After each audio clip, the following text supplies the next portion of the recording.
Vamos a ver hoy esta clase básicamente lo que es la planificación, programación y control de proyectos por método de camino crítico. En general lo que vamos a desarrollar es los criterios de diseño y los contenidos de la documentación de un proyecto, como así también técnicas de planificación, programación y control de los mismos.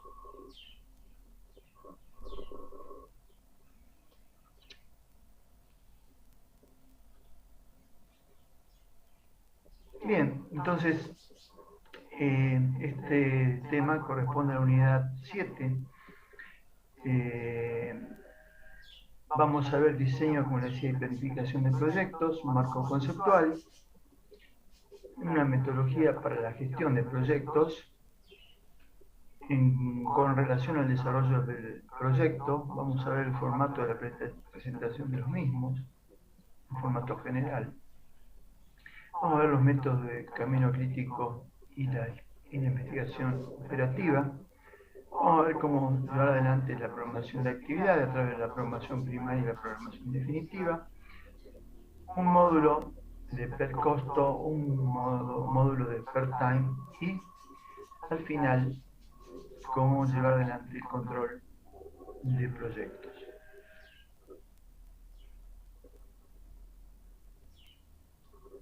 Bueno, nuestros objetivos del aprendizaje es que conozcan la aplicación de técnicas para diseñar y planificar proyectos, aplicar la metodología para la gestión de proyectos, aplicar un formato para la presentación de proyectos, entender cómo planear, supervisar y controlar proyectos a través de PER y CPM, determinar los tiempos de inicio más cercano, la terminación más cercana, de inicio más lejano, determinación más lejana y de holgura para cada actividad, así como el tiempo total de terminación del proyecto.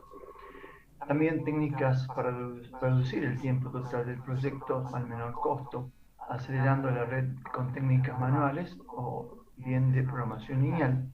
Y por último, comprender la relevancia del software en la administración de proyectos. Bueno, diremos que algunos problemas en la gestión de proyectos lo constituyen su tamaño y complejidad. Miles de actividades que cuestan millones de dólares, cómo administrar de manera efectiva proyectos complicados y a gran escala. Se trata de un problema difícil y riesgos grandes. Se han desperdiciado millones de dólares en sobrecostos a causa de la planeación deficiente de los proyectos. Han ocurrido retrasos innecesarios por la programación incorrecta. Es decir, todas estas situaciones nos lleva a una pregunta que es ¿cómo se resuelven tales problemas? Veamos lo que es el diseño y planificación de proyectos y su marco conceptual.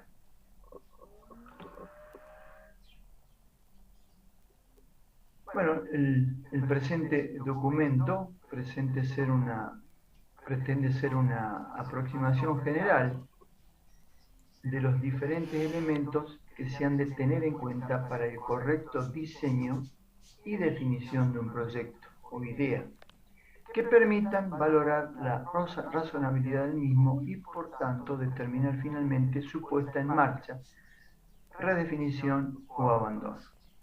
Todas las actividades que realizamos se rigen por una serie de etapas que de forma más o menos natural seguimos, desde idear la actuación que satisfará una determinada necesidad hasta decidir en qué momento la haremos y qué recursos necesitaremos para hacerla. Define la secuencia lógica mental que las personas utilizamos de forma espontánea. La correcta realización de todo tipo de actividades requiere de una sistemática de trabajo rigurosa que permita organizar de forma adecuada las diferentes etapas por las que esas actividades han de ser desarrolladas.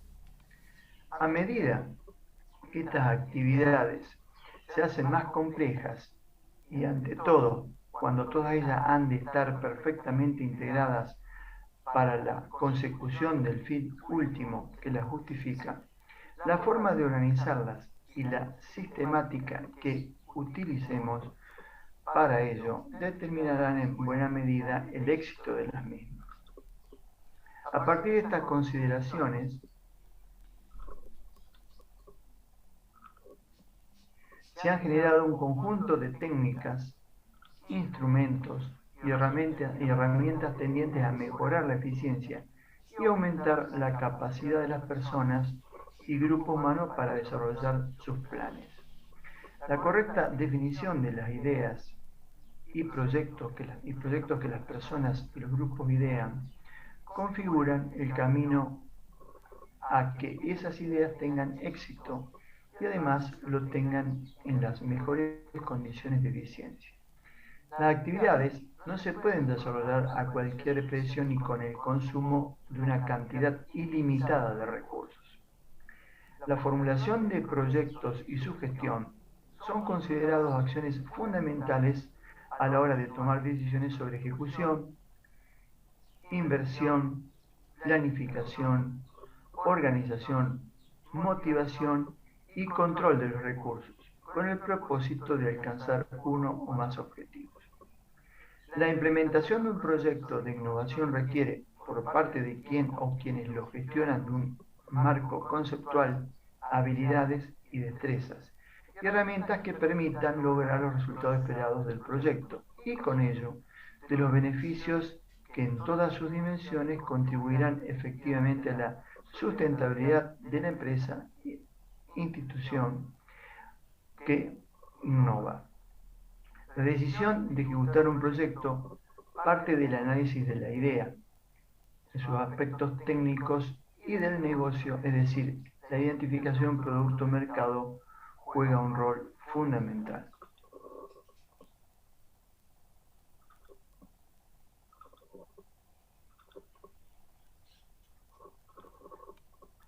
El estudio de los métodos de formulación y evaluación de proyectos de inversión en general y la formulación y evaluación de proyectos de investigación de desarrollo e innovación en particular resultan fundamentales para la formación de profesionales especializados en la gestión y la vinculación tecnológica. El desarrollo adecuado de un proyecto ha sido objeto de multitud de literatura y trabajos en el mundo de la economía, de la organización, la ingeniería, entre otros. Este documento tiene un carácter general y está orientado al aprendizaje de personas que han de desarrollar de forma razonable un proyecto o idea, e igualmente a los profesionales que han de apoyar el aprendizaje en este campo a personas que quieren transformar una idea, una visión, un sueño en algo concreto que ha de ser realizable.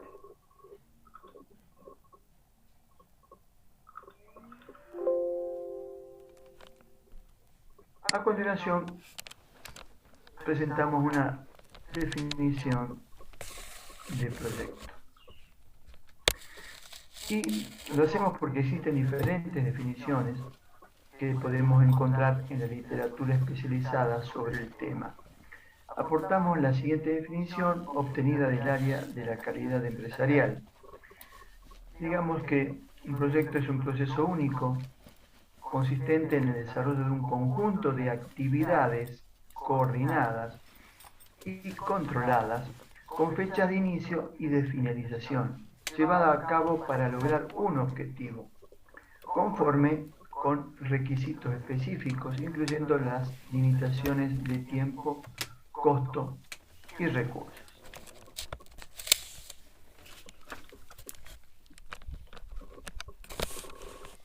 Así pues, es conveniente analizar las características que un proyecto ha de tener para ser considerado como tal y que aparecen en la definición. Se trata de un proceso único, es decir, nos referimos a que un proyecto requiere una planificación para sí mismo, con fecha de inicio y un final, Es decir, que todo proyecto, para ser considerado como tal, ha de tener un momento perfectamente definido de comienzo y una situación o un resultado que indican el final del mismo. También la determinación de estos hitos o etapas permite desarrollar la aplicación del mismo. Otro aspecto es lograr un objetivo final marcado conforme a unos requisitos. Y quizás el punto más importante del concepto. Un proyecto no existe si no tiene un objetivo final a cumplir. Es la esencia del proyecto, es la razón de por qué invertimos esfuerzos y recursos en el mismo y lo que en definitiva determinará el éxito o fracaso del desarrollo del mismo.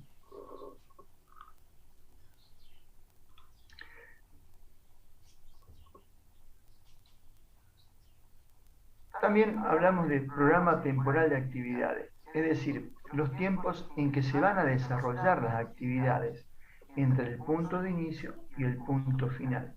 Y también hablamos de los recursos, ya sea tiempo, dinero y otros recursos, que son limitados. No existe ningún proyecto que tenga un entorno de recursos ilimitados para su desarrollo.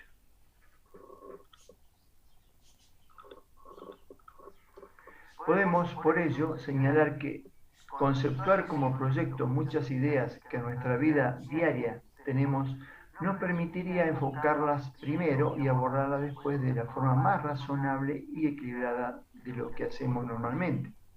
Se trata pues de realizar una visión general de los conceptos más importantes que en este aspecto se han de conocer para fijar correctamente el ámbito en el que nos movemos y conocer las diferentes herramientas e instrumentos que se han desarrollado para facilitar y mejorar la eficiencia con el que se realizan los documentos orientados a diseñar y planificar proyectos. A continuación veremos la metodología para la gestión de proyectos.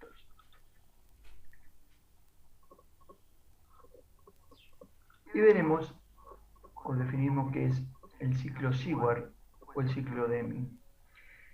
El ciclo Siemens o el ciclo Deming, es decir, la primera pregunta que nos hacemos, ¿qué es? Y diríamos que es una técnica desarrollada por Seward entre 1930 y 1940 para organizar el trabajo y seguimiento de proyectos de cualquier tipo. En 1950, Deming la toma y la difunde como una alternativa para encarar los proyectos de acción o mejora sobre los procesos propios, externos o internos. Por tal motivo, en Japón lo llaman ciclo Deming. ¿Cuándo se lo usa? Siempre que preparamos un proyecto concreto, muy especialmente en las actividades desarrolladas con técnicas participativas, es decir, trabajando en equipo. ¿Cómo se trata o cómo se trabaja con el ciclo Seward? El método consiste en aplicar 4 pasos perfectamente definidos, toda vez que se quiera llevar adelante y fundamentalmente completar un proyecto. Estos 4 pasos simplemente aseguran para el proyecto la organización lógica del trabajo, la correcta realización de las tareas necesarias y planificadas, la comprobación de los logros obtenidos y la posibilidad de aprovechar y extender aprendizajes y experiencias adquiridas a otros proyectos.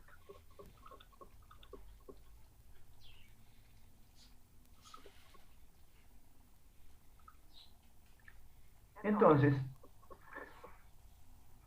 vemos como un ciclo sencillo, el que en definitiva se utiliza para la definición de la técnica o metodología de gestión de proyectos. Y consiste, como dijimos, en planificar, es decir, allí vamos a llevar adelante el diseño y elaboración de un plan de acción. Vamos a tener que ejecutar, es decir, vamos a tener que ejecutar el proyecto. Vamos a tener que llevar adelante la ejecución del plan de acción de la etapa anterior. Posteriormente vamos a proceder a la evaluación, revisión del cumplimiento del plan definido en la fase anterior, es decir, vamos a hacer una evaluación. Y por último, la realización de acciones de ajuste de las desviaciones más destacadas, es decir, vamos a actuar en ese sentido. En cuanto al plan de acción, el proceso se desencadena al existir un objetivo que marca el comienzo de un proceso de planificación una vez formulado este, el cual determina las diferentes actividades a desarrollar y los momentos en que las mismas se realizarán para la consecución de esos objetivos. En cuanto a la puesta en marcha, se refiere a la puesta en marcha de las actividades previamente definidas en el plan de acción y luego en la etapa de comprobación, medición y evaluación. Allí se verifican la consecución de los objetivos planteados para las actividades definidas en el plan. Y por último, se plantean las acciones de mejora.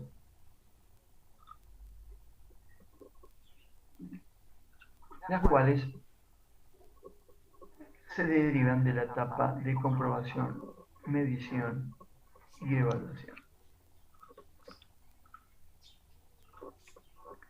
Así podemos definir las fases principales en la ejecución de un proyecto, que consisten en diseño, planificación, ejecución, evaluación y control y cierre. En la etapa de planificación podemos subdividir las etapas de definición de los objetivos, definición de las actividades o acciones a encarar, la programación, que ya veremos que lo vamos a dividir en dos partes, y en el estudio de viabilidad del mismo.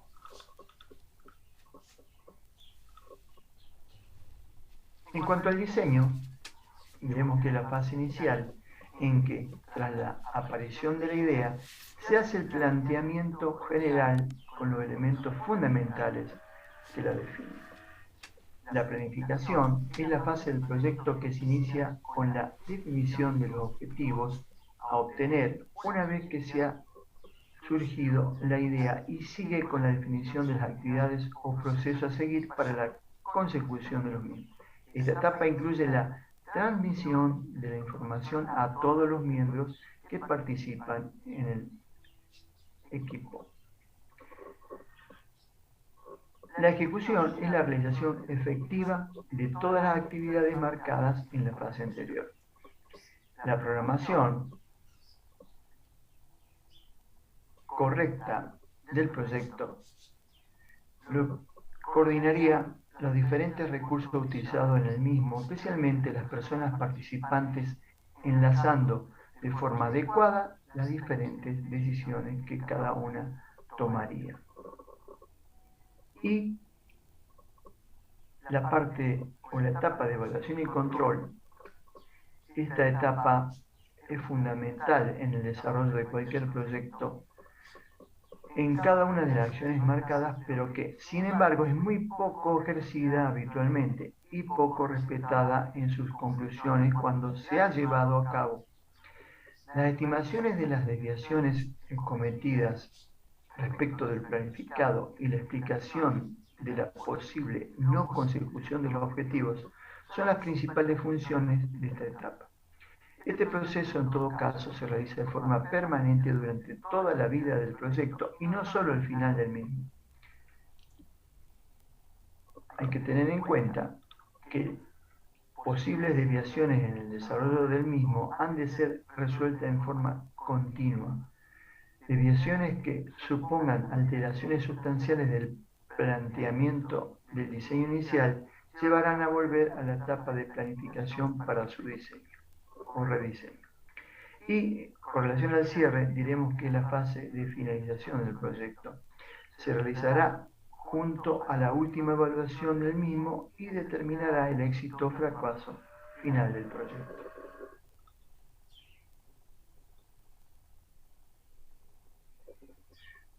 Bueno, en todo proyecto hay principales actores que tienen roles en el diseño y planificación de los miembros.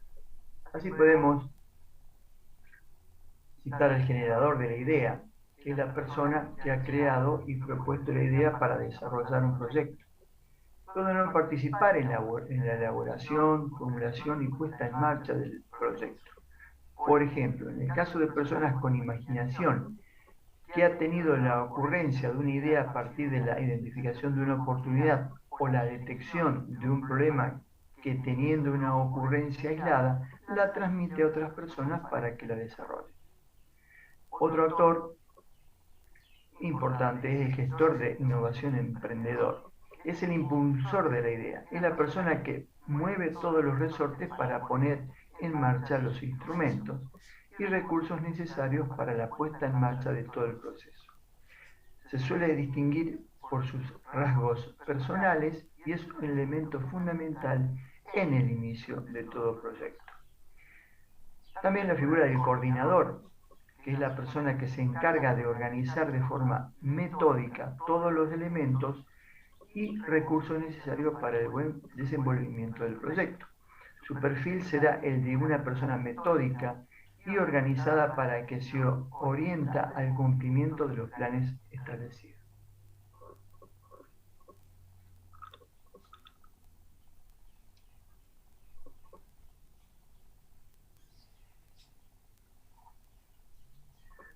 Veamos ahora, como dijimos, en cuanto al diseño y planificación de los proyectos, un formato general de presentación de un proyecto.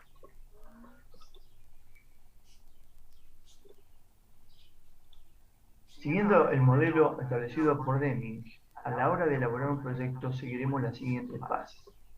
En general, y eso es lo que ustedes van a encontrar en las exigencias de presentación de proyectos de las distintas líneas de investigación o de inversión que tengamos.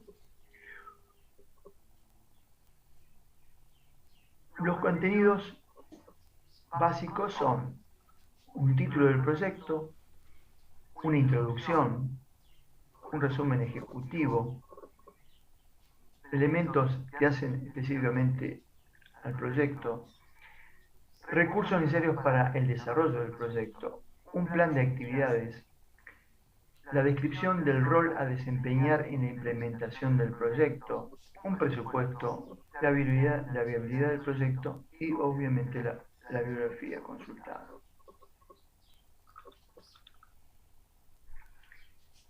En cuanto al título del proyecto, debemos decir que él mismo tiene que expresar el objetivo y que tenga identidad con el lugar.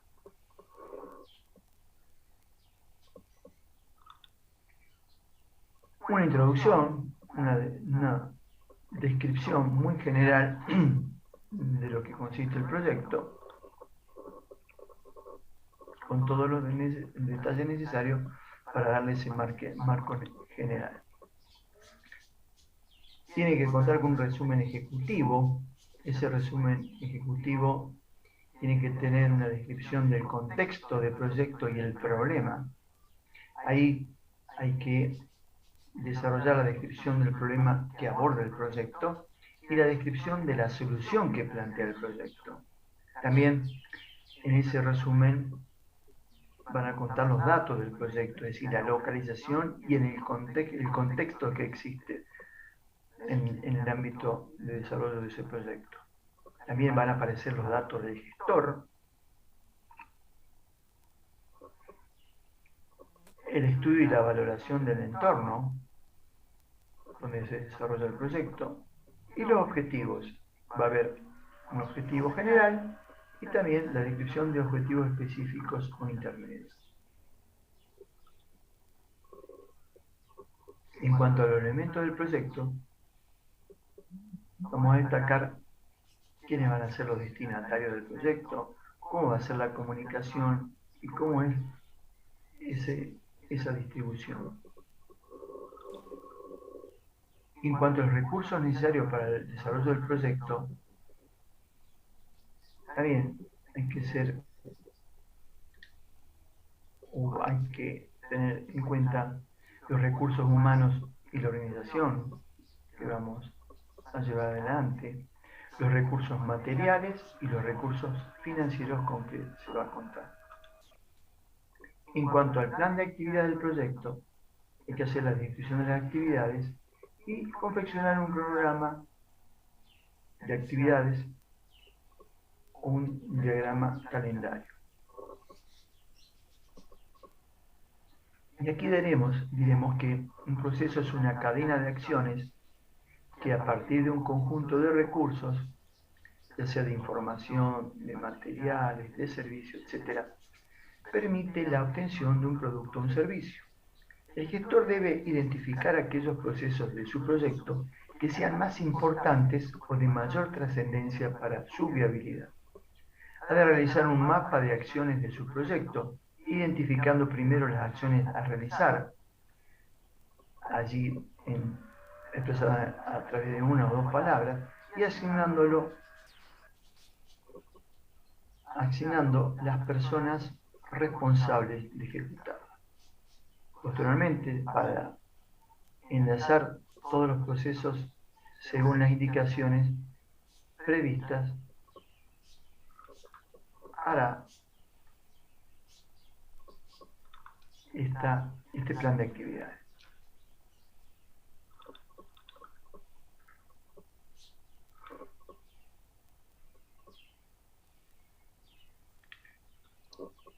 También tiene que contener la descripción del rol a desempeñar en la implementación del proyecto.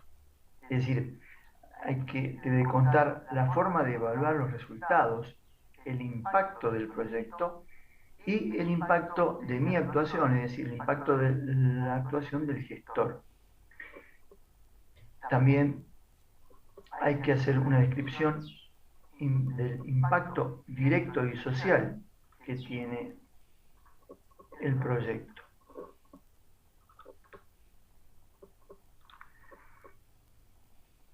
La implementación constituye la tercera fase del ciclo de vida del proyecto, durante la cual el plan de ejecución del proyecto es ejecutado, monitoreado y controlado.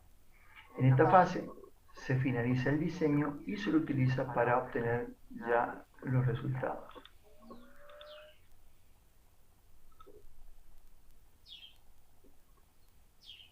En cuanto a los resultados, diremos que cualquier ítem producido como fruto de un proyecto o parte de él debe considerarse un resultado.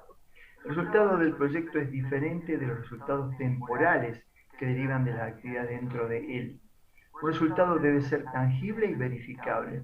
Cada elemento de la estructura desglosada del trabajo debe tener uno o más resultados.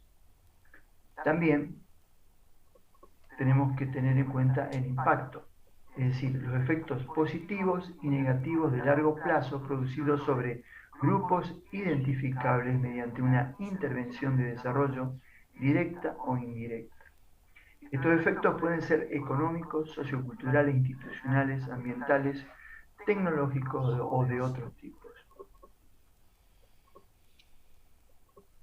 Y algo sumamente importante es conocer la actuación, es decir, para evaluar la actuación se puede buscar un socio responsable quien valore el grado de avance de la ejecución de las actividades, los logros y los resultados.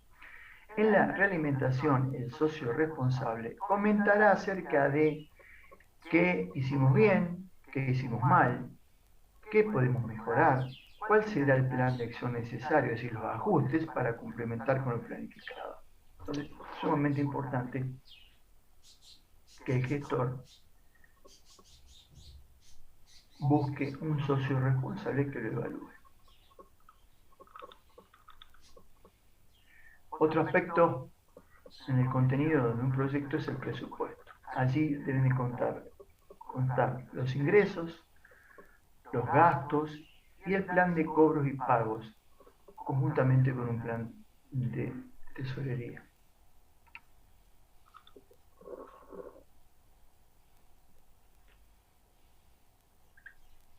En cuanto a los ingresos,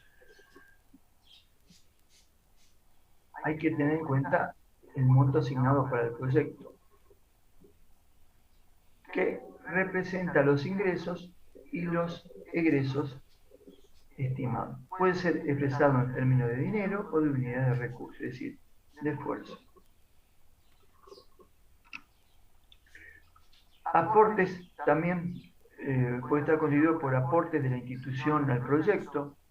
Ahí hay que hacer una descripción de recursos humanos que intervienen y la infraestructura y equipamiento con la que se cuenta para el desarrollo del proyecto, programa y otros aportes de terceros. Y también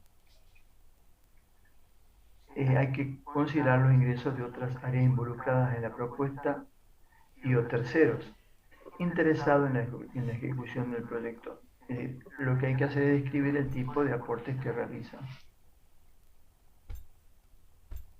Bueno, así tendríamos un detalle de los ingresos. Fundamentalmente el monto asignado, los aportes de la institución y aportes de otras áreas o terceros. En cuanto a los gastos,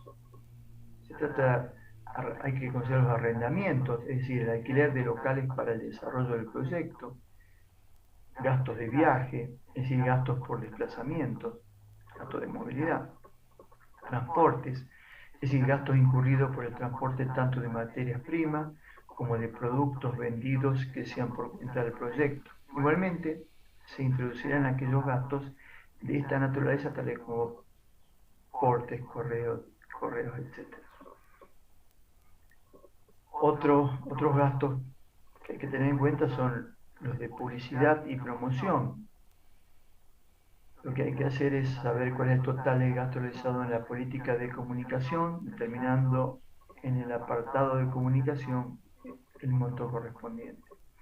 Y también hay que considerar como otros gastos el resto de gastos no contemplados en los demás apartados.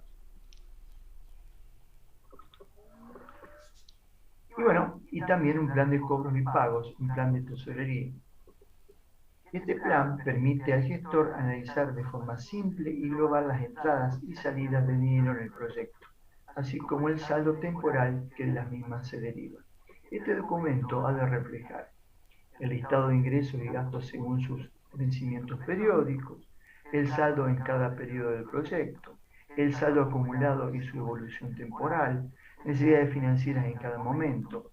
De esta forma, esta herramienta nos permitirá conocer en cada momento la situación de tesorería del proyecto y nos permite poder adoptar decisiones con la suficiente antelación para que las mismas sean efectivas.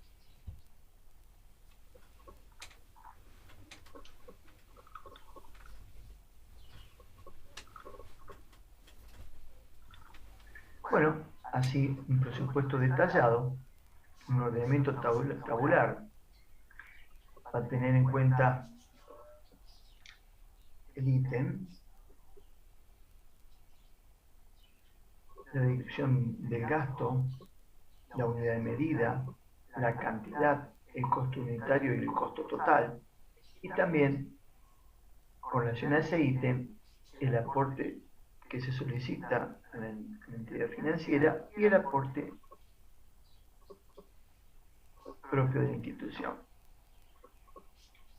Y evidentemente, seguramente si hay un conjunto de actividades compatibles, es decir, por cada uno de esos subconjuntos, presentar un subtotal y bueno, evidentemente después, obviamente tiene que estar el costo total.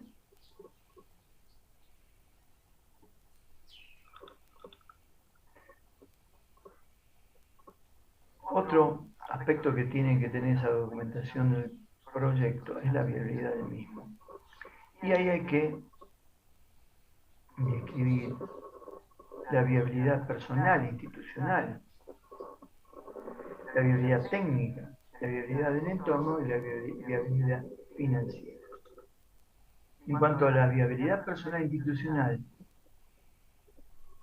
podemos decir que el contexto para emprendedores argentinos en el año 2018 nos evidenció que hay una decisión política de instalar el tema del fenómeno emprendedor en la agenda pública. Entonces, desde ese punto de vista, si en la agenda pública está instalado el tema del emprendedorismo, evidentemente eso tiene una viabilidad institucional. Y obviamente la viabilidad personal está dada por las capacidades que tenga el emprendedor para llevar adelante. En cuanto a la viabilidad técnica, diremos que es viable para llevarlo a cabo si es posible obtener los materiales necesarios, los conocimientos, el lugar para su ejecución, etc. Y también hay que responder o ser consciente si presenta dificultades de tipo técnico. Otro aspecto de la viabilidad que hay que analizar es del entorno, y ahí hay que ver si el proyecto es aceptado por el conjunto de los agentes que intervienen en el entorno del proyecto, si la idea es aceptada por los mismos y viene a satisfacer una necesidad existente, si los destinatarios están dispuestos a adquirir el servicio fruto del proyecto, y si se puede afirmar que el proyecto es viable desde el punto de vista de su entorno. Y en cuanto a la viabilidad financiera, saber si el proyecto dispondrá de los recursos financieros necesarios para su puesta en marcha y para su desarrollo posterior. Y por último, como dijimos en la documentación, debe incluir la bibliografía y no olvidar de incluir todas las consultas electrónicas que se han hecho, páginas web, etcétera, etcétera, y hay que es conveniente citarlas en esa bibliografía.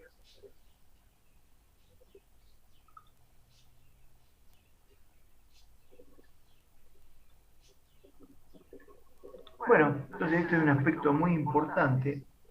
En forma general, los contenidos que tiene que tener un proyecto. Evidentemente, por lo general, en función de la línea de financiación o los requisitos que necesita la presentación de un proyecto, ya vienen estos aspectos ya eh, explicitados para conformar la presentación del proyecto de una u otra manera. Entonces es un tema sumamente importante y son elementos que, por ejemplo, nosotros en el trabajo integrador final de la asignatura vamos a solicitar la presentación de un proyecto, una idea de proyecto, y va a tener que tener básicamente estos 10 ítems considerados. Bien, veamos ahora los métodos de camino crítico, cómo se relacionan con la investigación operativa. Y haciendo un poco de historia, diremos que la investigación operativa nació en Inglaterra durante el transcurso de la Segunda Guerra Mundial, como una consecuencia ante la necesidad de resolver los complejos problemas operativos que se presentaban, apareciendo en consecuencia los primeros desarrollos y aplicaciones en el campo militar como formaciones de buques para minimizar el efecto de ataques submarinos, o la formación de aviones que redujeron la efectividad del fuego antiaéreo, problemas logísticos de abastecimientos, cumplimiento de requisitos militares, etc. Posteriormente, las distintas técnicas que surgieron y se emplearon en ese momento se trasladaron a las empresas, que necesitaban de nuevos métodos que permitieran compatibilizar objetivos, recursos, etc.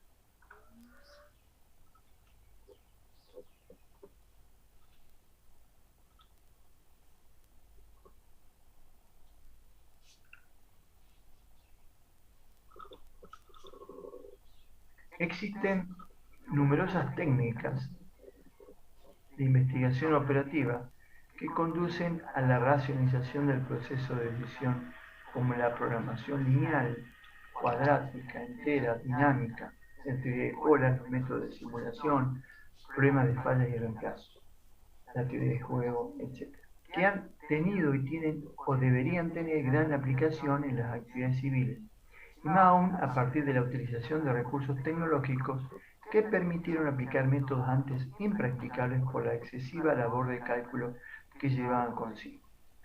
Además de las anteriores, posteriormente se descubrieron nuevos métodos para el análisis de la planificación, programación y control de proyectos, como los denominados métodos de camino crítico, que vamos a desarrollar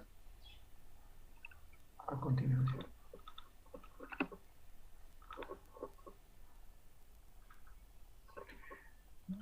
Una síntesis histórica de los métodos de camino crítico,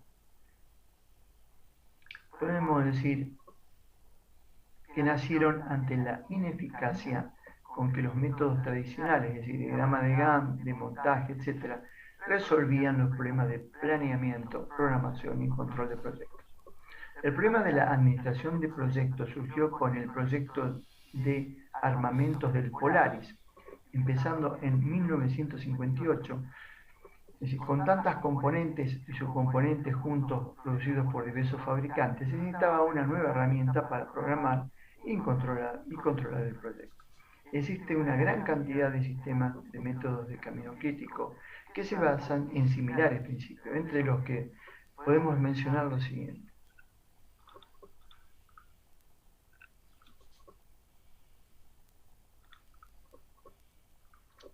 CPM, que es el método de la ruta crítica, fue desarrollado por la compañía DuPont junto a la división Univac de la Remington Rand. Desarrolló el método de la ruta crítica para controlar el mantenimiento de proyectos de plantas químicas de DuPont. Eso ocurrió entre los años 57 y 58. PERT, que hace la evaluación de programas y técnicas de revisión, tiene origen en la Oficina de Proyectos Especiales de la Marina de los Estados Unidos, en el que trabajan conjuntamente el gobierno de Estados Unidos, la compañía Lockheed Aircraft Corporation y la firma Booz Allen Hamilton. Ellos se plantearon un nuevo método para solucionar el problema de planificación, programación y control del proyecto de construcción de submarinos atómicos dotados con proyectiles Polaris, donde tendrían que coordinar y controlar durante un plazo de 5 años a 250 empresas, 9.000 subcontratistas y varias agencias gubernamentales. Ya en julio de 1958 se publica el primer informe del programa, al que denominaron PERT, decidiendo su aplicación en octubre y consiguiendo adelantarlo 2 años sobre los 5 previstos.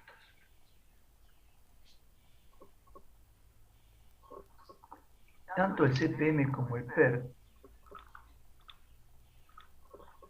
nacieron en los años 57-58 y se diferencian en que PERT toma en consideración aspectos probabilísticos en la realización de las distintas tareas que componen el proyecto y en el proyecto total, mientras que el CPM no lo hace, es determinístico.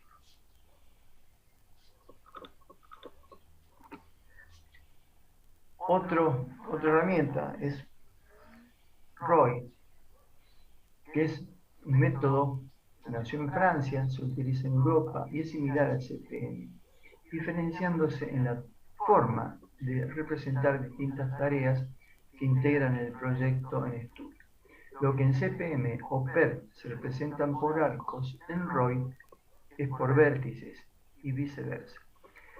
Permite establecer las redes sin utilizar actividades ficticias e iniciar los cálculos sin la construcción de la red. Otro método es el PEP, procedimiento de evaluación del programa, utilizado por la Fuerza Aérea de Estados Unidos, quien desarrolló su propio método que se adaptaba mejor a sus objetivos y lo denominó PEP. LES, menor costo, estimación y programación, Y otro método fue creado y aplicado por IBM y utilizado por la misma empresa.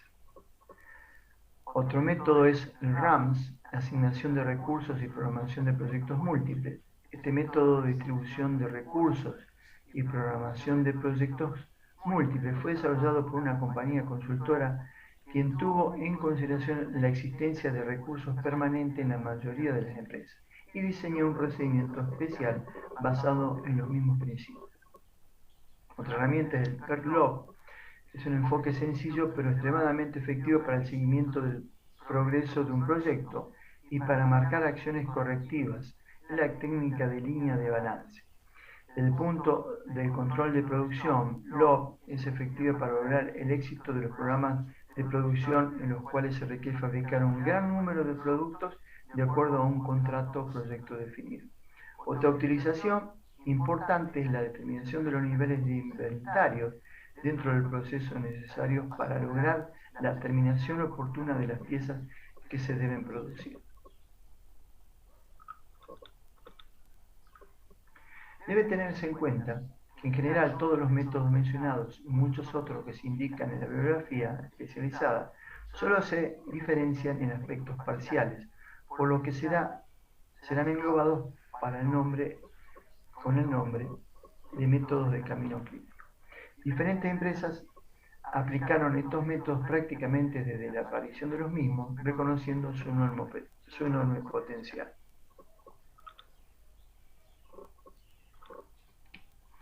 El PERCPM fue diseñado para brindar diversos elementos útiles de información para los administradores del proyecto. Primero, el PERCPM pone la ruta crítica de un proyecto. Estas son las actividades que limitan la duración del proyecto. En otras palabras, para lograr que el proyecto se realice pronto, las actividades de la ruta crítica deben realizarse pronto. Por otra parte, si una actividad de la ruta crítica se retarda, el proyecto como un todo se retarda en la misma proporción. Las actividades que no están en la ruta crítica tienen una cierta holgura, esto es, pueden empezarse más tarde y permitir que el proyecto como un todo se mantenga en programa. El PERCPM identifica estas actividades y la cantidad de tiempo disponible para cada uno de los retardos.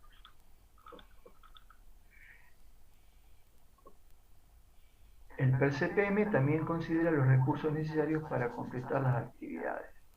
En muchos proyectos, las limitaciones en mano de obra y equipos hacen que la programación sea difícil. El PERCPM identifica los instantes del proyecto en que estas restricciones causarán problemas y de acuerdo a la flexibilidad permitida por los tiempos de holgura de las actividades no críticas, permite que el gerente manipule ciertas actividades para aliviar estos problemas.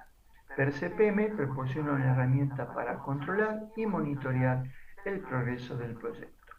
Cada actividad tiene su propio papel y su importancia en la terminación del proyecto se manifiesta inmediatamente para el director del mismo. Las actividades de la ruta crítica permiten, por consiguiente, de recibir la mayor parte de la atención, debido a que la terminación del proyecto depende fuertemente de esas actividades críticas. Las actividades no críticas se manipularán y reemplazarán en respuestas a la disponibilidad de recursos disponibles.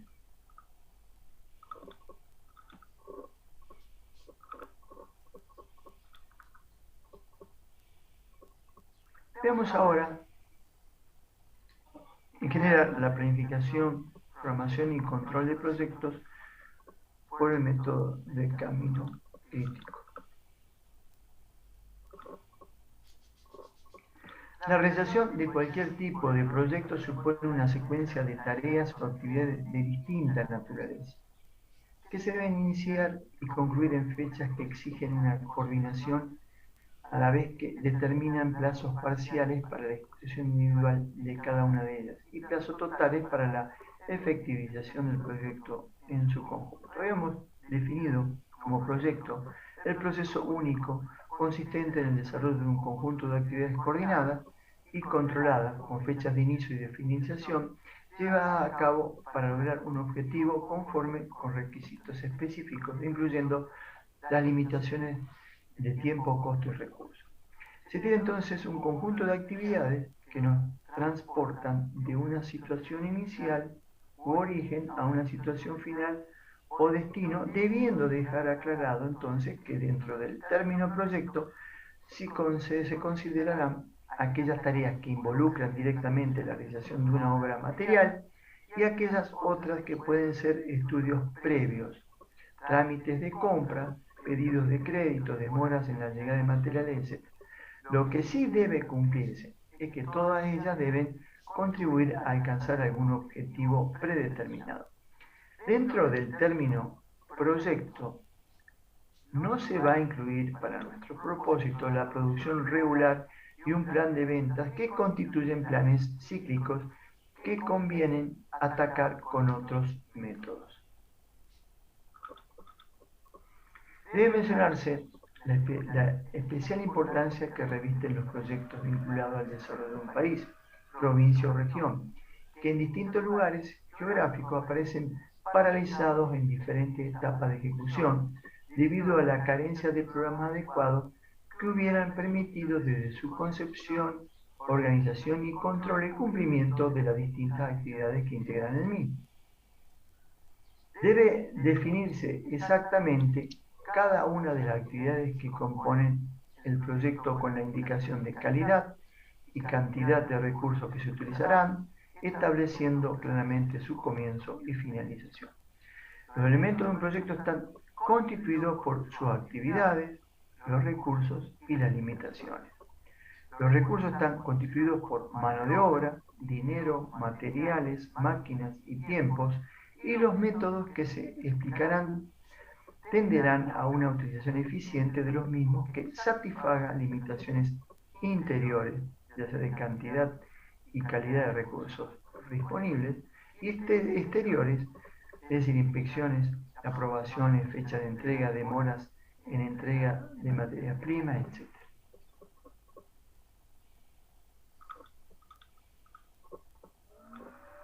Algunos de los objetivos que se desea alcanzar al decidir realizar un proyecto se indican seguidamente. Por ejemplo, minimizar el tiempo total de duración del proyecto, minimizar el costo total del proyecto, seguridad de la efectiva realización del mismo en un tiempo prefijado, disminuir los tiempos muertos en el equipo y la capacidad ociosa del personal, coordinar grupos de subcontratistas, tomar conocimiento de las alteraciones que puedan producirse con suficiente antelación, para efectuar las correcciones que correspondan, reprogramar la realización de las actividades que aún no han sido concluidas, diagramar la utilización de horas extras, etc.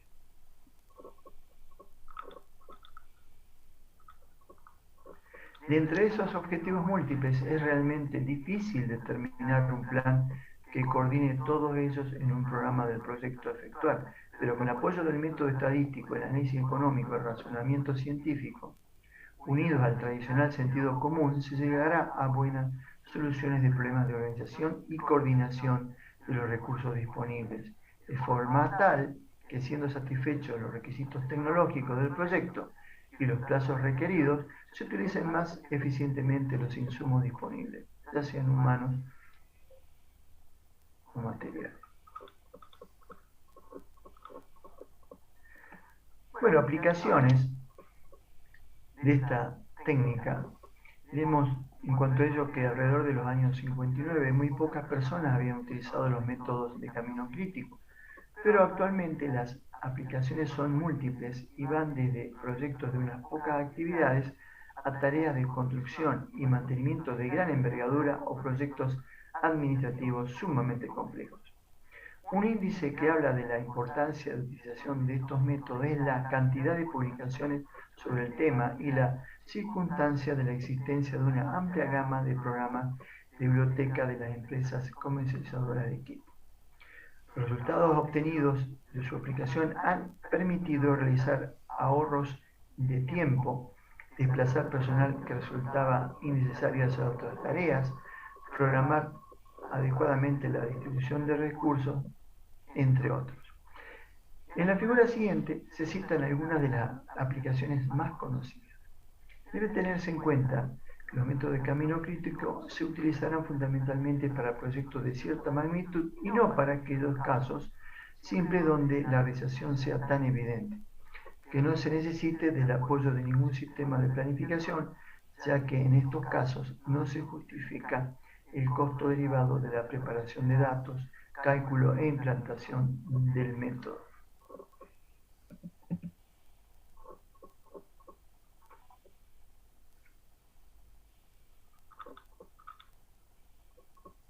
Algunas de esas aplicaciones son, por ejemplo, en proyectos de construcción de edificios en propiedad horizontal y construcciones civiles en general, instalaciones y ampliaciones de fábricas, construcción de caminos y conservación de los mismos, construcción de barcos y aviones, construcción de bancos, mantenimiento y reparaciones, parada de unidades de fábrica, destilería, etc., parada y puesta en marcha de altos hornos, montaje de equipos, lanzamiento de nuevos productos al mercado, campañas de promoción, campañas de educación, auditorías y balances de grandes empresas, proyectos de organización administrativa, planeamiento de operaciones quirúrgicas, construcción y lanzamiento de cohetes. Las ventajas. Fácil de comprender, permite visualizar las interrelaciones del proyecto, facilita la comunicación entre los sectores relacionados con el proyecto, provee de inmejorable información a la dirección sin decidir ni dirigir por sí mismo, permite poner de manifiesto y resolver de acuerdo a los objetivos de la empresa, inconveniente en sectores técnicos, administrativos, financieros, entre otros. Permite el conocimiento de listados de tareas ordenados por primera fecha de comienzo, por sector responsable, fecha de comienzo y tipo de recurso. Predice el tiempo de finalización de obra, indica las actividades que condicionan esa duración. Permite seleccionar entre diferentes planes en tiempo-costo el adecuado al objetivo de la dirección. Indica duración que debe asignarse al proyecto para tener una cierta seguridad de su concreción. Debe usarse durante el control y la reprogramación para que sus resultados sean realmente beneficiosos. Permite concretar la atención en las tareas que realmente lo exigen sin descuidar las restantes.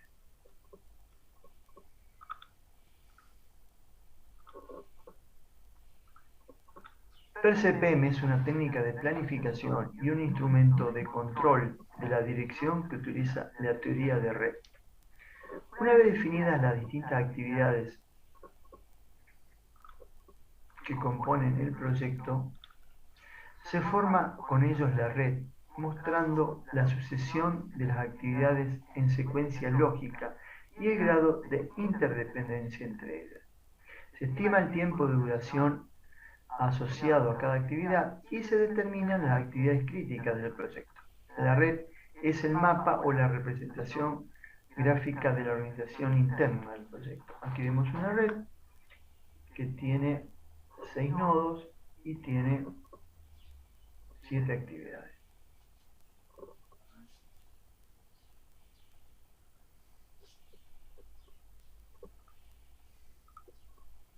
En la actualidad es muy común utilizar paquetes para computadoras personales que permiten gestionar y administrar mejor los recursos para la realización de un proyecto, tal como es el caso de Microsoft, que con solo introducir la información por medio de la lista de actividades despliega el proyecto por medio de una tabla de barras o redes.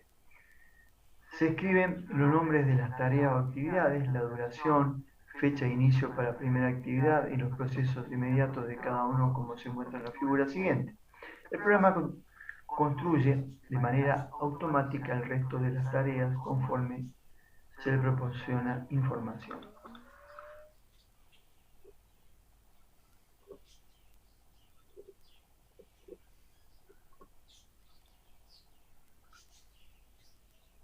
Bueno, vemos cómo podemos citar el nombre de la tarea, su duración, la fecha de comienzo y la fecha de finalización. Y cuál es la actividad predecesora a alguna determinada. Por ejemplo, esta actividad, la actividad 2 es la que precede a la actividad 1-2. Bueno, en función de eso, es decir, el software de Microsoft Project elabora un diagrama que a los efectos del programa se llama diagrama de Gantt. Más adelante nosotros vamos a hacer una distinción entre las bondades que tiene un diagrama de Gantt frente a lo que representa un diagrama calendario. Pero Microsoft Project sí denomina diagrama de Gantt a esta presentación. Bueno, ya más adelante vamos a ver cómo funciona el proyecto en general.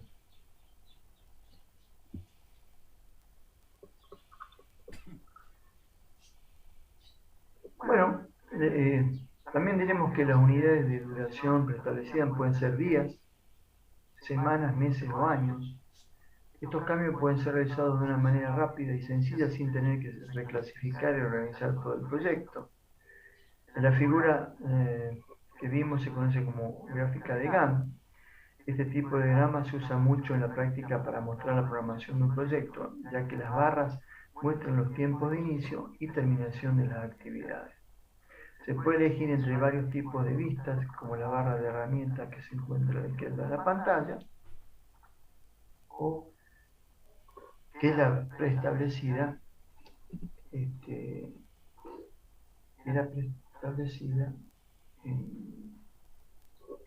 el software.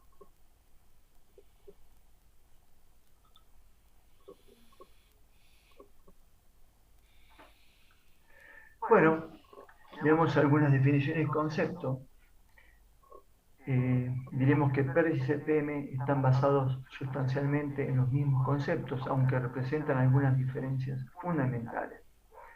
Primero, según fueron desarrollados originalmente, los métodos PERL estuvieron basados en estimaciones probabilísticas de la duración de las actividades, lo cual dio por resultado una ruta probabilística a través de una red de actividades y un tiempo probabilista de terminación del proyecto. Los métodos CPM, por su parte, suponen tiempos de actividades constantes o deterministas. El plan de redes resume en forma compacta una gran cantidad de información importante, las actividades necesarias, sus relaciones de precedencia y las holguras con respecto al programa. A partir del plan básico, podemos deducir fácilmente los datos fundamentales acerca de los tiempos más próximos y más remotos de iniciación y terminación, las holguras admisibles en el programa de actividad y la ruta crítica.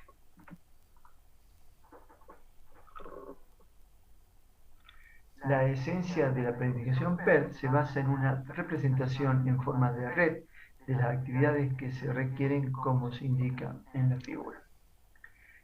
En el gráfico, las flechas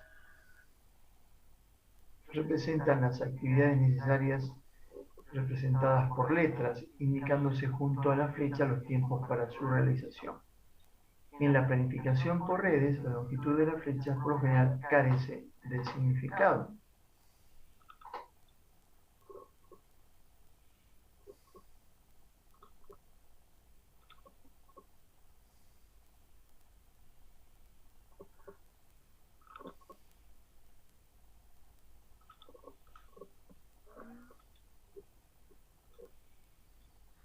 Y aquí vemos una red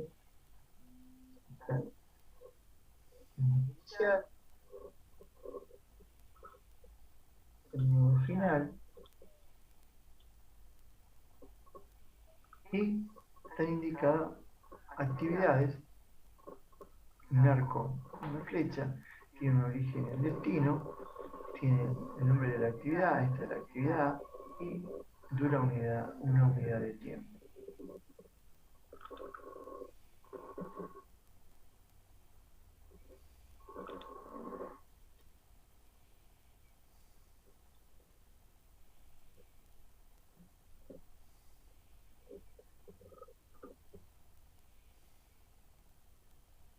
Vemos la relación que hay entre las actividades. Acá podemos ver que la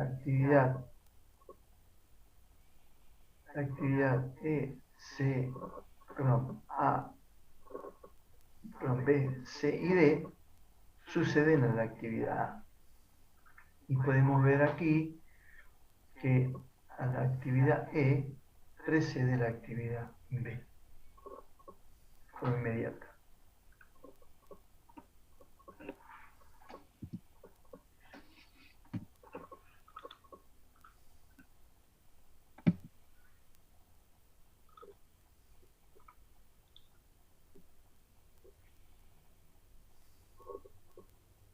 Los círculos numerados representan los puntos de iniciación y terminación de las actividades y se les llama eventos o nodos. La dirección de la flecha indica el flujo en el sentido que, por ejemplo, el nodo 2 marca el final de la actividad A y la iniciación de las actividades B, C y D.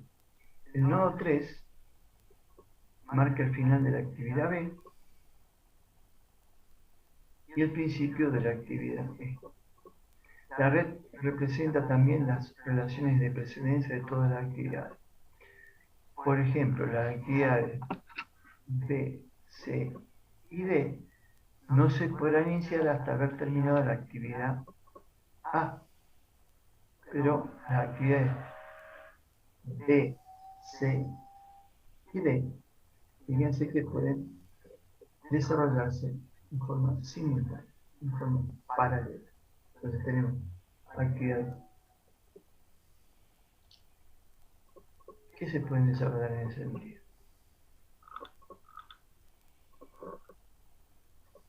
Bien,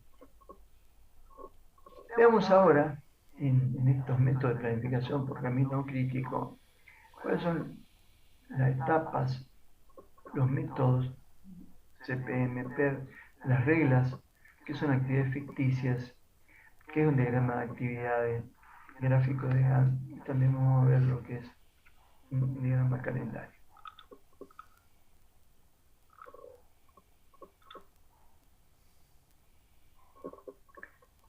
En cuanto a la etapa en el desarrollo de un proyecto, diremos que los métodos de camino crítico consideran la existencia de tres etapas perfectamente diferenciadas en el desarrollo de un proyecto. Las mismas son una primera etapa de planificación, una segunda de programación, que conviene dividir en dos partes, lo que es la programación inicial y la programación definitiva, sujeta solo a variaciones durante la ejecución del proyecto, y una tercera etapa de ejecución y control. La primera etapa de planificación trata solamente de determinación de la secuencia lógica en que deben realizarse todos los trabajos que integran el proyecto, secuencia lógica, dibujando un modelo lógico, no a escala, del mismo. La segunda etapa de programación es aquella donde se asigna la variable tiempo a cada una de las actividades, determinándose en principio un programa inicial y posteriormente uno definitivo. Mientras que en la tercera etapa de ejecución y control se efectúa un chequeo periódico de la realización de las distintas actividades, modificándose los gráficos según corresponda. Debe tenerse en cuenta que el verdadero trabajo de los expertos en las técnicas de método de camino crítico tiene mayor importancia recién luego de estar en posesión del programa básico inicial, o sea, cuando debe efectuarse una reasignación de mano de obra de máquinas, de materiales, etc., que optimicen la utilización de los mismos y concluye al finalizar la ejecución del proyecto, debiendo efectuar un control dinámico que permita la detección de las alteraciones que se produzcan, los efectos de las mismas, y realizando una continua reprogramación para efectuar las correcciones, actualizaciones, supresiones, etc., que resulten convenientes y necesarias. Es ineludible indicar que si bien los conceptos fundamentales son fácilmente dominados, la efectividad de los métodos de camino crítico está ligada totalmente a un conocimiento profundo de su técnica, al sentido común y habilidad del usuario. Veamos conceptos básicos en esta metodología PERCEPM. Y diremos que los métodos de camino crítico preparados para solucionar los problemas de planeamiento, programación y control por los inconvenientes que presentaban los métodos tradicionales para hacer frente a este tipo de dificultades, están basados en la teoría matemática de redes o grafos, cuya estructura final es muy simple, por lo que no es necesario profundizar en sus aspectos teóricos para realizar una aplicación correcta de la misma. La teoría de redes permite que se encuentre solución a una cantidad de problemas como los de determinación de flujos múltiples, caminos más cortos, flujos máximos a costo mínimo, etc. Definamos lo que es una red como el conjunto de vértices conectados por un conjunto de arcos, donde para el caso que se está analizando, esos arcos están simbolizando las actividades en que se ha dividido un proyecto. La red, por su parte, representa en forma gráfica la secuencia lógica en que deben desarrollarse las distintas actividades que integran un proyecto y se compone de los siguientes elementos. Acontecimiento, suceso, nodo, vértice o evento indican el instante de inicio o fin de alguna operación. No insumen recursos de ninguna especie y se representan por círculos. Arco es un par orientado, IJ, que une dos acontecimientos, nodos o vértices. Así tenemos el arco orientado, que tiene su origen en el nodo I y su destino al nodo J, que estaría definiendo lo que es la actividad IJ. Actividad real o tarea es cualquier trabajo físico o intelectual que deba realizarse para completar los objetivos de algún proyecto.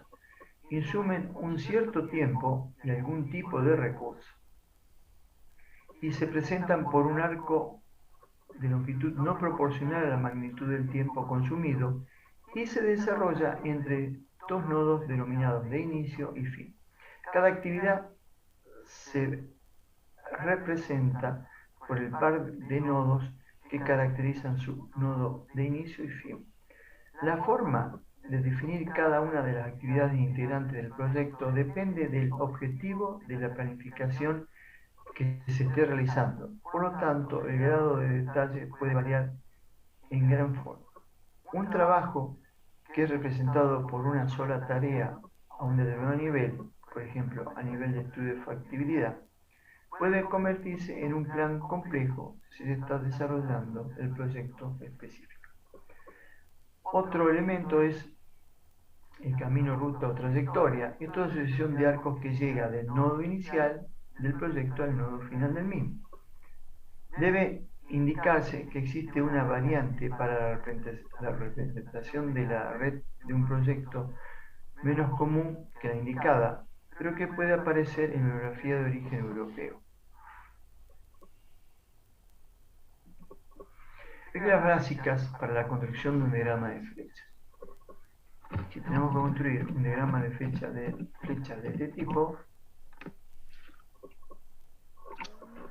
seguiremos unas reglas básicas para su construcción. Una vez conocidas las relaciones de precedencia o secuencia de las distintas actividades que integran un proyecto, debe procederse a volcar el plan a desarrollar en un modelo lógico, o sea, construir un diagrama de flechas para la cual deben cumplimentarse las siguientes reglas. La regla 1 nos dice que cada una de las actividades se representa por una y sola una flecha, debiendo existir entre dos nodos una y solo una actividad.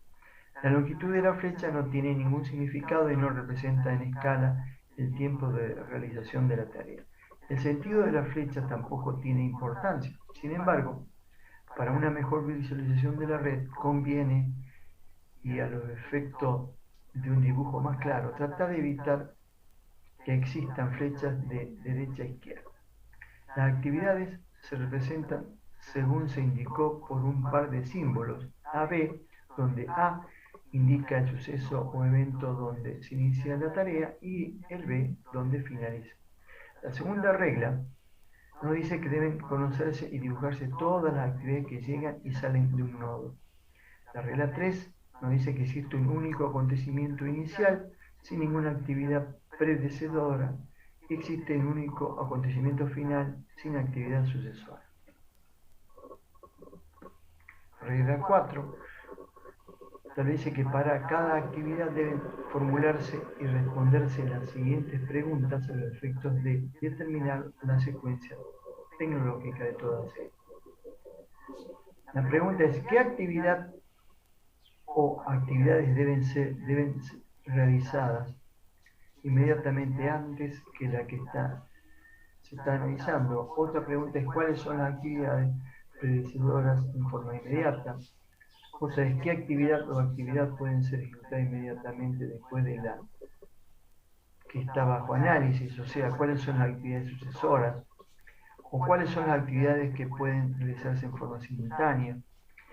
La regla 5 nos dice que puede iniciarse la construcción del diagrama con una flecha que incluya tareas preliminares y que se suele denominar tiempo de iniciación o tiempo preliminar. Hay un concepto interesante que es el de actividades ficticias, que es un artificio de cálculo e indica la precedencia que hay que tener en cuenta. Se representa por una flecha dibujada en línea de trazos. Conviene dibujarlas verticalmente. Son necesarias para mantener una secuencia lógica, no insumiendo tiempo para su realización ni recursos de ninguna especie. A continuación se indica un ejemplo para facilitar la comprensión de la forma de utilizar las mismas. El ejemplo dice que se tiene un proyecto compuesto por 5 tareas, A, B, C, D, E y E, que están relacionadas entre sí de la siguiente forma. Fíjense que la actividad A no tiene actividad antecesora inmediata, sí actividad sucesora inmediata, C y D. La actividad B tampoco tiene actividad sucesora inmediata, y sí tiene actividad sucesora inmediata.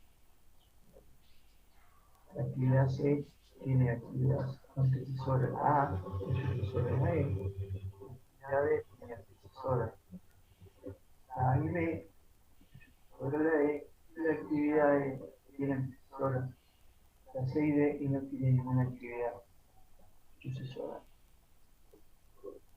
Este proyecto se puede concluir que A y B son actividades iniciales. ¿Por qué? Porque no tienen actividades antecesoras inmediatas. Que es la actividad final. Fíjense que la actividad E no tiene actividades sucesoras. Y a partir de aquí comenzamos a proponer diagramas parciales. Vamos a hacer diagramas que representen este proyecto. Es decir, que las actividades A y B son actividades iniciales, que es la de la actividad final, y luego cómo se concatenan las demás actividades.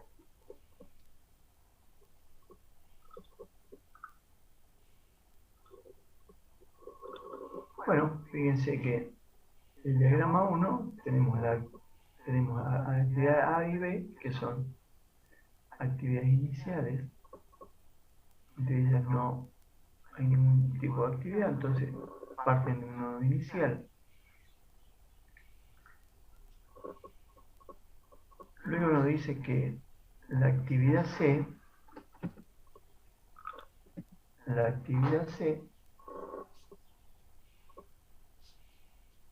tiene como actividad antecesora inmediata la A. La actividad C tiene como actividad antecesora la A.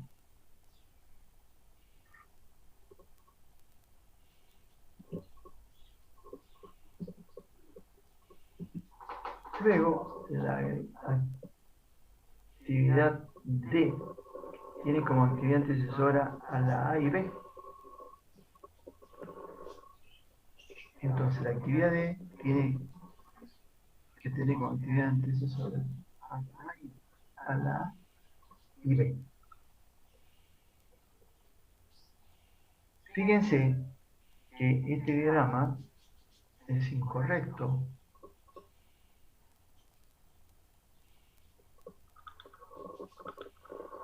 Este diagrama es incorrecto,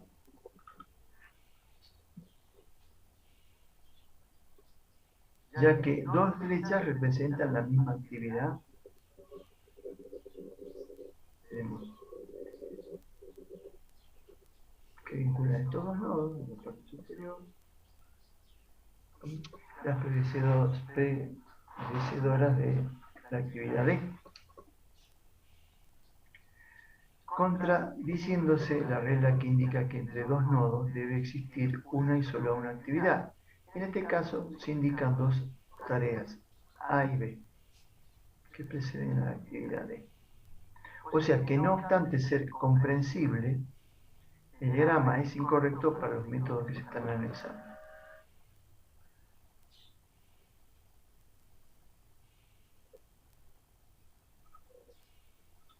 Veamos otros diagramas.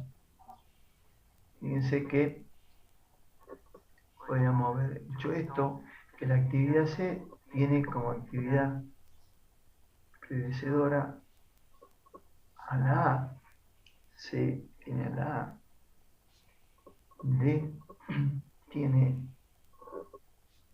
A, B y C, A, B y C, que A y B son iniciales. Este esquema también es incorrecto, no verificándose ahora la secuencia de actividad indicada en la tabla 1, ya que fíjense que C depende para su realización de que se hayan verificado actividades A y B, y según las restricciones tecnológicas, C depende solo de A. C depende de A, y aquí aparece que dependen de A y B.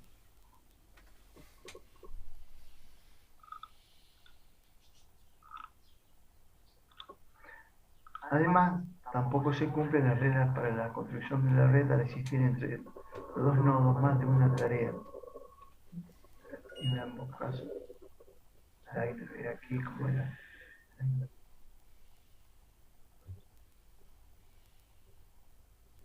La forma de solucionar este tipo de problemas es introducir una actividad ficticia que indique la relación de dependencia existente entre las tareas. Esta actividad ficticia se representa por una flecha dibujada a trazos y recuérdese que no ocupa ningún tipo o no utiliza o no demanda ningún tipo de recurso. Así que esta situación la podemos resolver de esta forma. Así, la actividad A y B son iniciales. La actividad C tiene como predecesora a la A y la D tiene como predecedoras a la A y la B. Entonces, aquí hemos resuelto colocando una actividad entre los nodos y hemos utilizado una actividad ficticia. Entonces, esto ya tiene sentido. Eso es lo que es la actividad ficticia.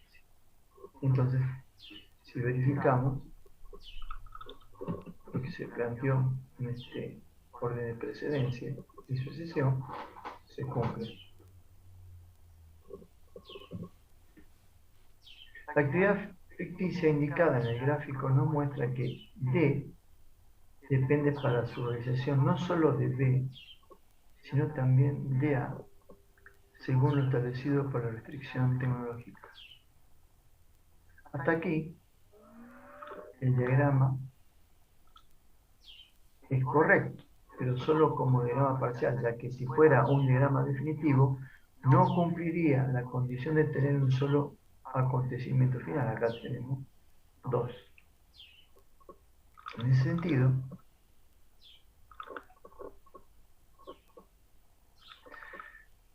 vamos a representar la actividad E, que depende de la combinación de las actividades C y D. La actividad E depende de C y D. Lo que se observa en los diagramas 6A y 6B. Si bien ambos diagramas son conceptualmente correctos, el identificado con 6B tiene una actividad ficticia innecesaria, lo que debe evitarse. Bien, esto funciona, pero hay que evitarse porque se hace más complejo el diagrama. Bueno, entonces fíjense, este sería el resultado del proyecto, que tiene esta secuencia de actividades y se ha resuelto a través de una actividad ficticia. Acá en este caso hay dos actividades ficticias. Esta no tiene ningún sentido, o sea, simplemente se vincula.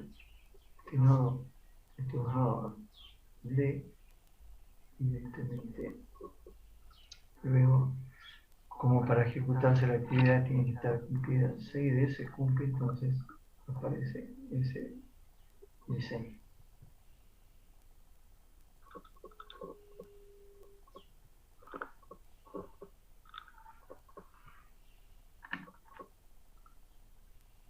Veamos algunas reglas suplementarias para el dibujo de redes. Bueno, lo que hay que hacer es procurar siempre avanzar en el dibujo de la red en el mismo sentido, de izquierda a derecha. También escribir sobre cada arco una descripción de la actividad que represente una rápida identificación posterior, porque si no, por ahí nos perdemos en la construcción o vamos a ver de qué actividad estamos hablando. Evitar actividades ficticias innecesarias, como vimos recién. Vamos a ver en la figura siguiente actividades ficticias innecesarias y luego la red correcta. También agrupar los arcos que componen cada subsistema a los efectos que queden claras las subredes. Podemos hacer subredes dentro de nuestra red general. Desde aquí, un ejemplo de secuencia de tareas de proyecto de sustitución de una cañería en un reactor.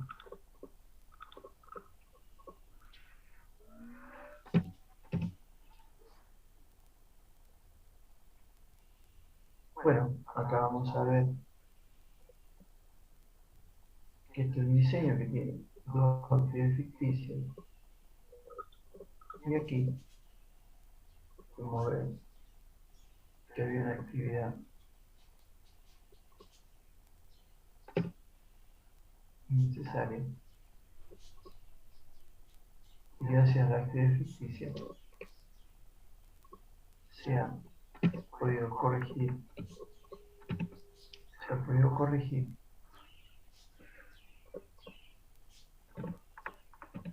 Aquí aparece una actividad ficticia 2, 3, 4 y se ha podido corregir a través de solamente dos actividades ficticias.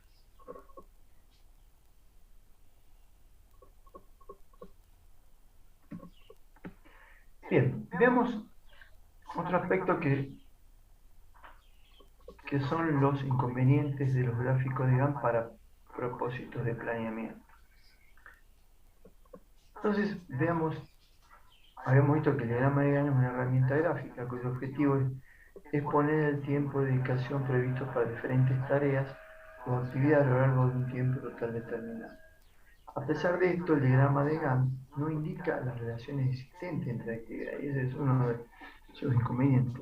El diagrama de Gantt no indica las relaciones existentes entre actividades.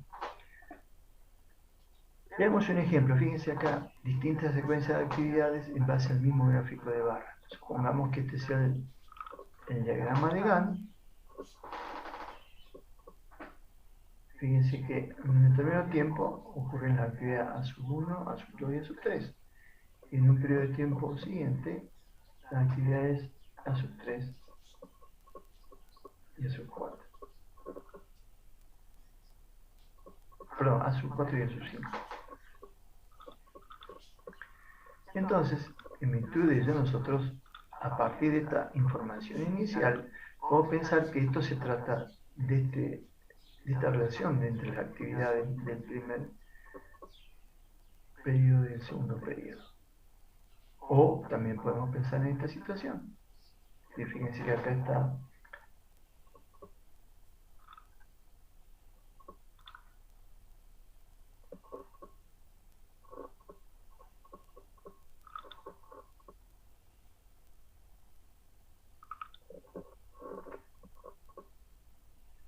fíjense que acá está la actividad A sub 1, A sub 2 y A sub 3. Podemos pensar que es A sub 4 y A sub 5. O bien que la que sucede A sub 1 en vez de ser la 4 es la A sub 5. Y la que sucede A sub 2 en vez de ser la A sub 5 es la A sub 4. O bien, ya tenemos A sub 1, A sub 2 y A sub 3. Y puede ser que la sucede a la actividad sub 4 es A sub 2,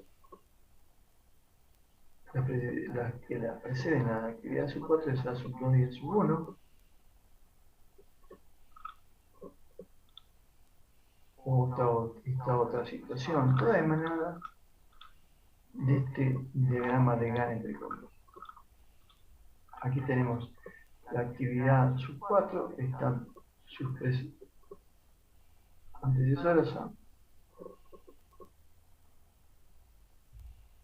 A sub 2 y A sub 1, y también no sabemos si A sub 5 sucede a sub 1, a sub 2 o a sub 3, o a dos de ellos, o a las 3. Entonces, bueno, esa falta de claridad de expresión que tiene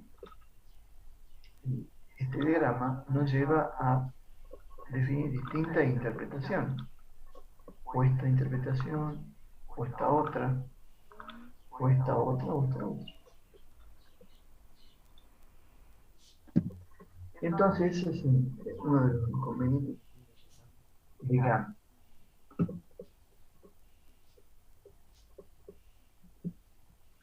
Más adelante vamos a ver que gracias al diagrama calendario, esa situación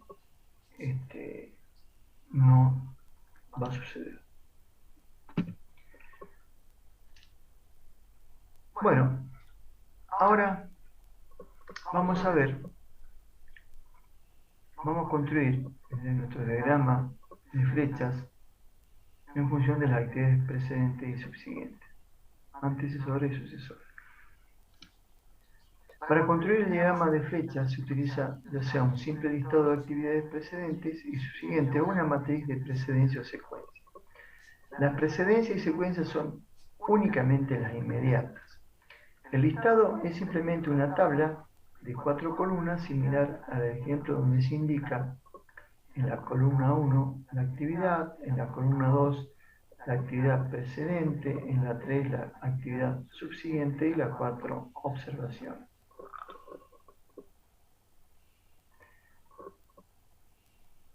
La matriz de precedencias, lo mismo que el listado anterior, nos indica el orden lógico de realización de las actividades componentes de un proyecto y consiste de una matriz cuadrada encabezada en fila y columna por los nombres de las actividades que deben efectuar. En la matriz siguiente se observa un proyecto compuesto por 7 actividades a sub 1 a la a sub 7. Las cruces que se indican en algunos de los casillos indican que la actividad que identifica la fila precedente inmediatamente a la actividad de la columna. Por ejemplo, una cruz en el casillo 1,4 nos indica que la actividad A sub 1, una cruz en la casilla 1,4 nos indica que la actividad A sub 1 precede a la A sub 4. La sub 1 precede a la sub 4.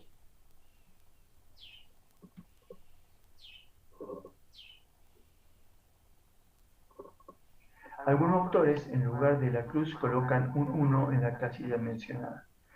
Debe tenerse presente que para dibujar la red definitiva deben realizarse varios croquis sin demasiadas prevenciones hasta llegar al dibujo definitivo. A partir del primero, aplicar el procedimiento para numeración de nodos que se describen posteriormente. Entonces, bueno, en función de esta matriz de precedencia o sucesión de actividades, vamos a construir esta red. Ahí tenemos los nodos, los arcos, y bueno, fue necesario construir una actividad ficticia para poder resolver el diagrama. También podemos haber dicho que las actividades, la actividad A sub 3 está precedida por A sub 1, la A sub 4 por A sub 1 y A sub 2, A sub 5 por A sub 1 y A sub 2, A sub 6 por A sub 3 y A sub 4, A sub 3 y A sub 4, y A sub 7 por A sub 5.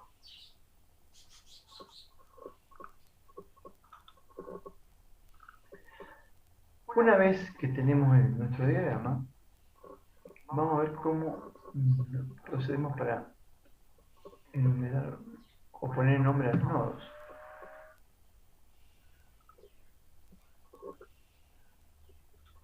La numeración de eventos debe realizarse siempre de forma tal que el nodo origen del arco tenga menor numeración que el nodo destino. O sea, para una actividad IJ debe asignarse una numeración tal que I sea menor que J. Esto es para facilitar un futuro procesamiento de datos por computadora y para evitar confusiones en proyectos complicados que podrían conducir a ciclos. O sea, las razones de este tipo de numeración son simplemente de utilización práctica. Además, conviene no utilizar todos los números, sino numerar de 5 en 5 o 10 en 10 para facilitar la inclusión posterior de actividades de las cuales podríamos habernos olvidado. Existen procedimientos para numerar redes en base a croquis previos, utilizándose a tal efecto la denominada matriz asociada a la matriz o matriz de restricciones, que es similar a la de precedencia, para encabezar en filas y columnas por eventos o acontecimientos iniciales y finales, representados por letras y no números, dado que justamente el objetivo de la misma es proceder a una correcta numeración. Se describe el procedimiento a utilizar mediante un ejemplo, por el cual la red dibujada a continuación surge de la matriz de precedencia que se indicara previamente. Si bien esta red es suficientemente clara, apliquemos el método a los efectos de observar cómo trabaja el mismo.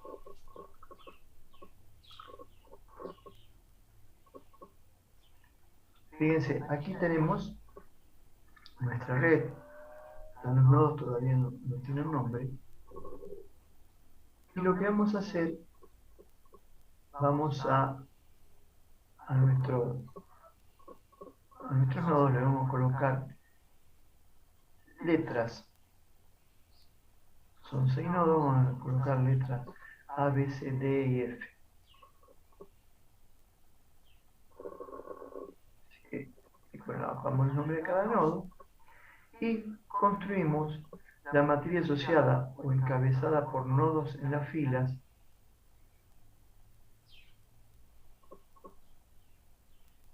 y columnas y con unos en las casillas que corresponden. Así tenemos ahora, no son actividades sino que son nodos.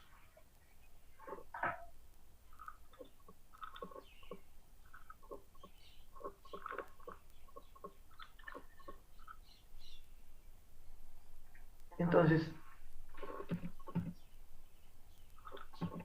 fíjense que aquí tenemos nuestros nodos, decimos que el nodo B sucede al A, el nodo B sucede al A, el nodo C sucede al A, el nodo D sucede al B y al C, el nodo E sucede al C, perdón, al D y al E, el F sucede al E y sucede al E.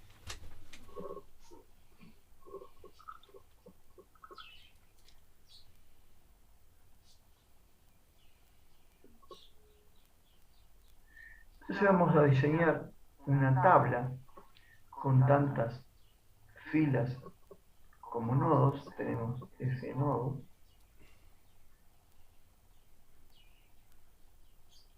y vamos a ir colocando columnas donde en la primera columna vamos a indicar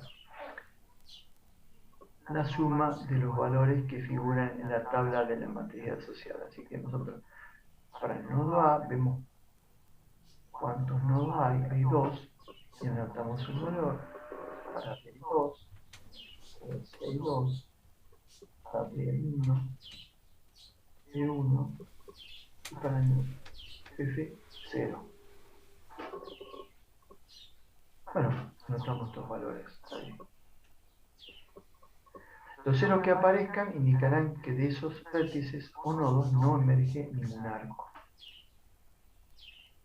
Entonces se coloca un 6, en este caso, es decir, el número mayor de nodos, lo tenemos sin nodos, se coloca un 6 en la última fila, que es el número total de nodos en consideración. Y a continuación, la misma columna, una F, que indicará el vértice que va a llevar el número 6.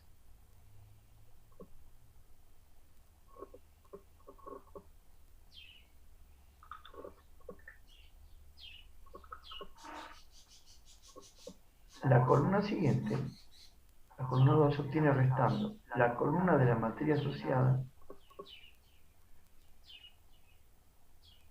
correspondiente a F de la columna 1. Entonces, 2 menos 0 es 2, 2 menos 0 es 2, 2 menos 0 es 2, 1 menos 1 es 0, 1 menos 1 es 0, y vamos a colocar una cruz en la fila del nodo F, pues ya lo tenemos considerado, la columna 1,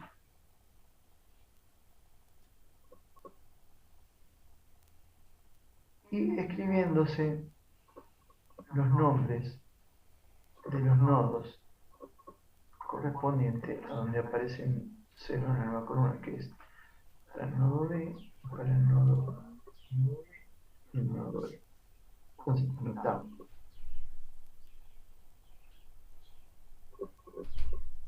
el número y el que nodo corresponde.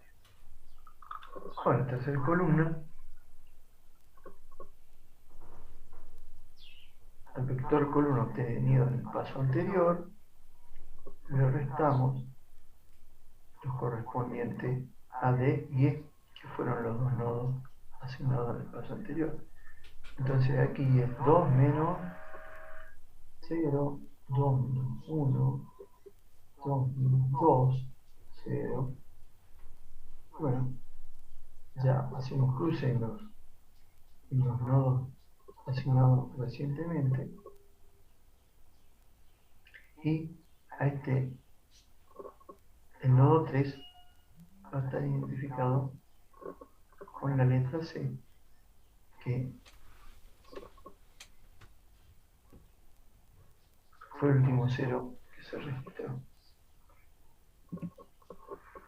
La columna 4 sale de la diferencia, como dijimos, entre el valor de la etapa anterior y la columna C de la tabla original. Entonces 2 menos 1, 1, 1 menos 1, 0, 0 menos 0, 0, le ponemos una cruz en el nombre del nodo asignado en el paso anterior y evidentemente el 0 aparece en el nodo B, que es el nodo número 2.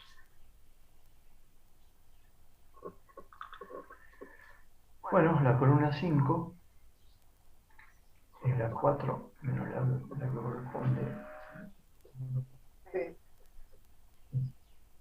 1 menos 1, 0,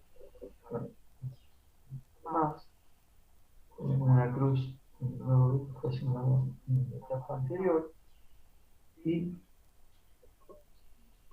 el 0 corresponde al nodo A, que es el número del nodo 1.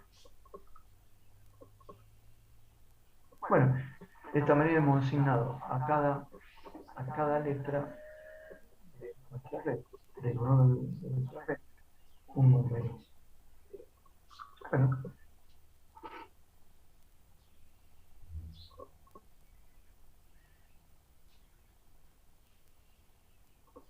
Bueno, se indica a continuación el número de niveles en que puede hacerse el gráfico en sentido inverso de la numeración de las columnas, debiéndose tener presente que los nodos que figuran en el mismo nivel no tienen relación. Por ejemplo, el 4 y 5 de la figura siguiente, ¿sí?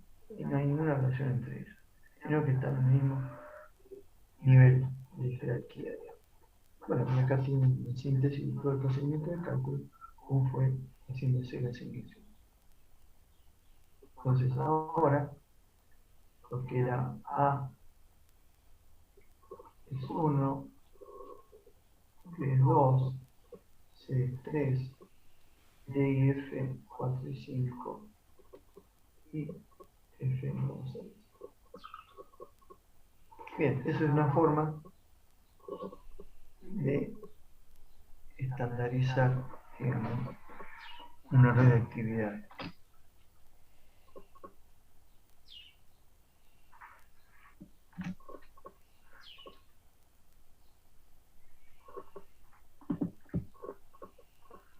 Bien, veamos ahora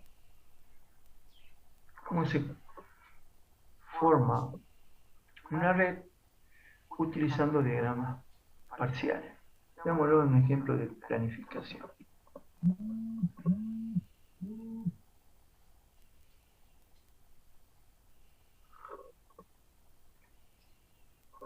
Veamos un ejemplo de planificación de un proyecto de colocación de una tubería subterránea.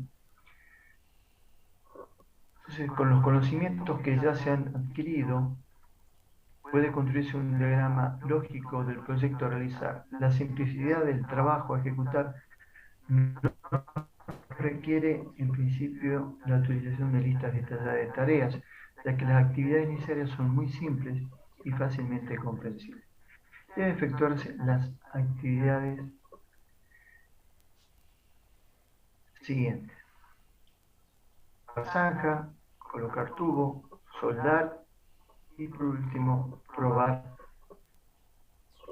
a presión rellena. Cada una de las mismas es presentada por una flecha y cuya secuencia de realización aparece en el diagrama reducido de actividades básicas determinado como diagrama. Fíjense que el diagrama reducido tiene colocación de tubo, soldadura y prueba sobre cabezal, y por último el relleno.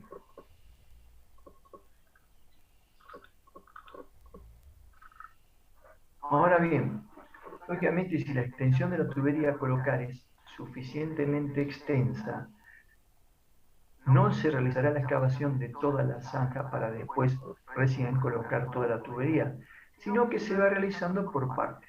O sea, se excava una primera parte del terreno y ya puede colocarse el tubo en la misma, siguiendo con las operaciones que corresponden. Por otra parte, el grupo que está realizando la excavación puede continuar con una segunda etapa y así sucesivamente según se indica en este diagrama. Fíjense ustedes que, si bien la excavación se ha dividido en una primera parte y una segunda parte, pero terminando una primera parte ya el otro grupo de colocación de tubo puede comenzar a hacer esa colocación, una colocación de primera parte, digamos.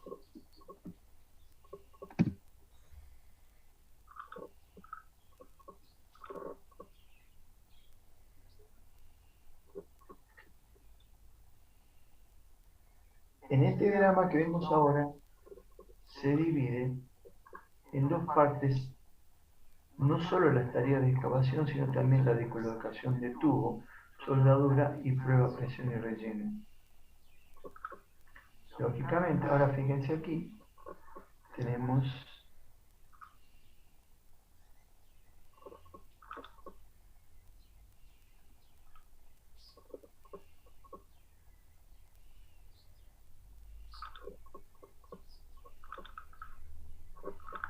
la excavación, primera parte, la excavación en segunda parte, la colocación en primera parte. Fíjense que a través de una actividad ficticia podemos hacer la colocación del tubo en segunda parte. Quiere decir que una vez que esté colocada el tubo en la primera parte y la segunda parte, pues ya he hecho la excavación en primera parte y segunda parte, se puede comenzar, por ejemplo, acá tenemos excavación primera parte, perdón, excavación primera parte, colocación del tubo en primera parte, ya se puede comenzar la soldadura y prueba de la primera parte. Pero también, si tenemos colocado el tubo en la segunda parte y excavar la segunda parte, podemos hacer la colocación del tubo en segunda parte y ya estamos en condiciones de hacer la soldadura y prueba de la segunda parte.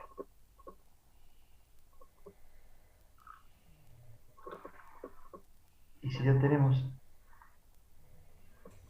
excavado, colocado el tubo de la primera parte y la soldadura, podemos hacer el relleno de la primera parte y así sucesivamente. Entonces, lógicamente debe terminarse en cuántas etapas debe determinarse, en cuántas etapas debe dividirse la tarea, o sea, cuántos metros tendrán los distintos tramos de ejecución de la obra. Solo se considera hasta ahora la realización efectiva de las tareas. Sin embargo, debe tenerse presente que para la ejecución de la tarea, colocación de tubo, se necesita contar con materiales, o sea, deben considerarse tareas como pedido y obtención de tubos, que pueden tomarse como divididos en dos partes para el caso que no.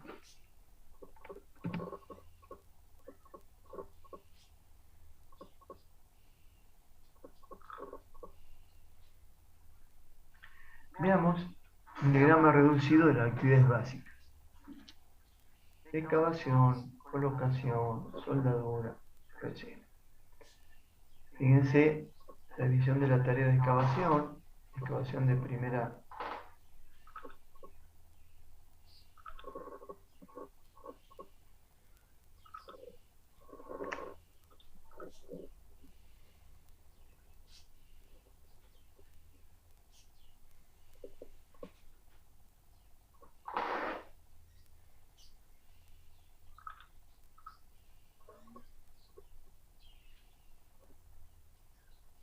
División de la tarea de excavación de primera parte, colocación del tubo de la primera parte y la excavación de la segunda parte.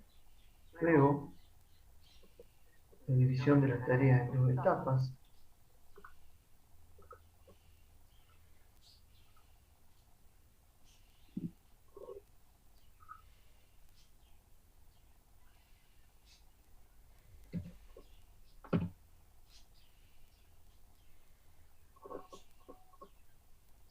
La división de las tareas en dos etapas.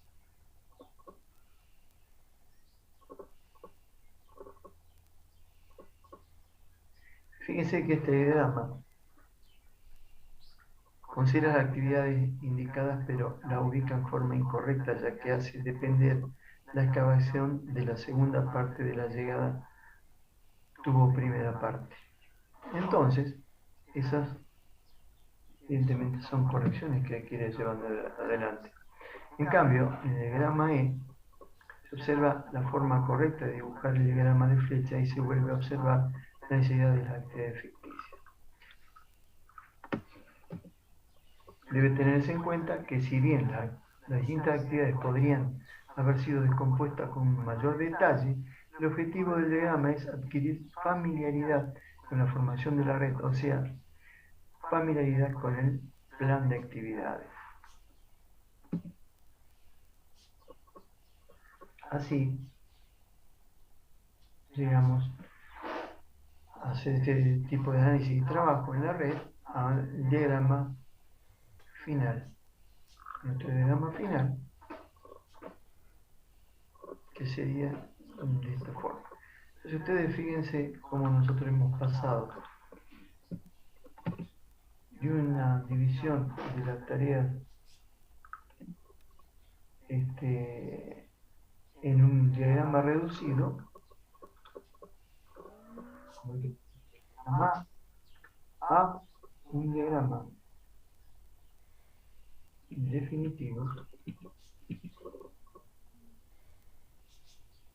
donde hemos dividido nuestro diagrama original en etapas. Bueno, todo esto es un arte, ¿no? Entonces, bueno, es importante saber esta técnica y en este caso uno de los criterios que se usaron era la longitud que tenía que tener cada tramo. Y eso sale en función de los recursos que se dispongan, la metodología, las técnicas de trabajo, etc.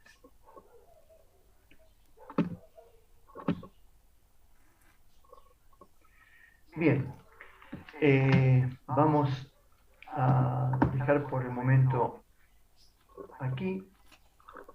Ya la clase que viene vamos a ver el plan de actividad del proyecto y vamos a focalizarnos en la descripción de las actividades y el cronograma calendario. Bueno, muchas gracias. Buenas tardes.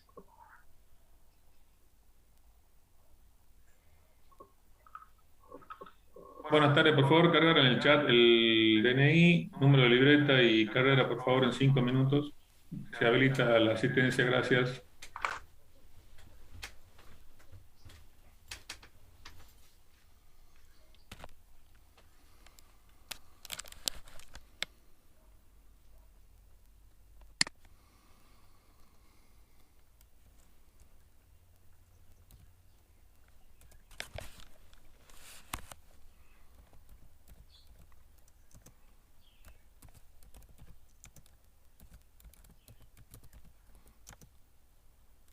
Recording stopped.